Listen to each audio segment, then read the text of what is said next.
Hoy hablaremos un poco de la historia de Bolivia. Desde el año 1930 a 1939 sucedieron varios hechos históricos en nuestro país, y aquí veremos algunos de ellos. Una revuelta militar impide que Siles vaya a la reelección de la presidencia en nuestro país. Hernando Siles fue un abogado político boliviano, el primer presidente de Bolivia desde el 10 de enero de 1926.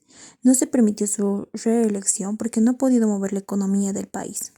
Se decía que la realidad de Siles no gobernaba como se debe, sino como se puede. Es por eso que su gobierno tuvo varios problemas políticos y económicos. En 1932 comienza la Guerra del Chaco en el territorio boliviano. Este conflicto limítrofe con Paraguay tenía que ver con la región despoblada, cuyos límites establecidos después de la independencia comenzaron a apreciarse mediante tratados a partir de 1879. La Guerra del Chaco es la denominada conflicto bélico entre Paraguay y Bolivia, librado el 9 de septiembre de 1932 hasta el 12 de junio de 1935, por el control del Chaco Boreal. Fue una guerra importante en Sudamérica durante el siglo XX.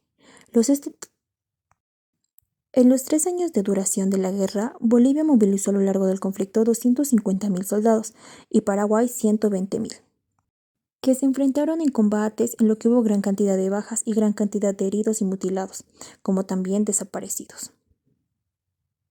La guerra comienza un 9 de septiembre de 1932, donde los aviones bolivianos detectaron la aproximación de las fuerzas paraguayas en el camino hacia el Boquerón.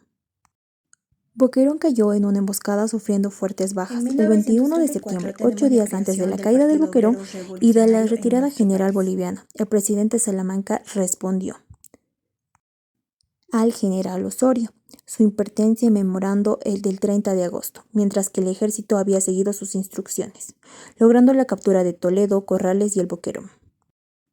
El 23 de octubre a las 11:30 las fuerzas paraguayas entraron al Fortín Arce, encontrando un vacío y ruinas a causa del incendio de las instalaciones, donde se encontraban abandonadas. Luego de esto se da nombramiento al general Hans Kuntz. Salamanca convocó a este, presionado por la creencia generalizada que podía conducir a las fuerzas bolivianas a la victoria. Su orden inicial de Kuntz fueron dos: dividir en 2 cuerpos. El segundo cuerpo, donde capturaría los fortines Corrales, Toledo y Fernández, mientras que el primer cuerpo tomaría Nanagua, así se atacaría ambas zonas de combate a la vez. El fortín de Nanagua era muy importante, porque había varias posibilidades de estrategias para avanzar hacia el norte. La Guerra del Chaco se dividió en 3 grandes etapas. Algunas consecuencias de esta guerra fueron la muerte de muchos soldados, la crisis en ambos países y una gran lista de muertes y bajas durante la guerra.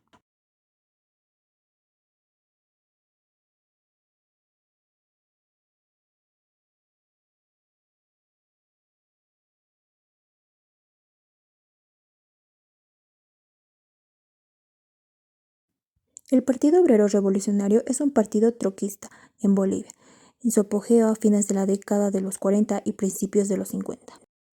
Este fue creado en Córdoba, Argentina. En 1937, Hermann Busch toma el poder de la presidencia de Bolivia. Igual continúa por el lado izquierdo del país con lo que es el socialismo. Mediante el armisticio de Buenos Aires finaliza la Guerra del Chaco con la derrota boliviana. Tras más de 3 años de contienda, Paraguay y Bolivia firmaron la paz de la Guerra del Chaco el 12 de junio de 1935. El conflicto enfrentó a 2 naciones más pobres de la época.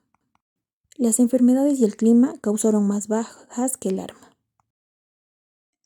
Llegamos al 24 de septiembre de 1938, que se crea el departamento de Pando.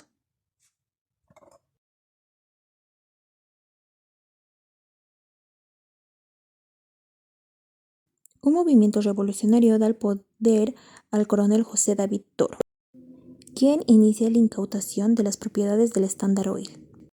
Como también vemos la creación de la Compañía Estatal de Yacimientos Petrolíferos Fiscales de Bolivia. Llegamos a lo que es 1939. El 13 de marzo de 1937, el gobierno de Toro firmó la primera nacionalización del petróleo.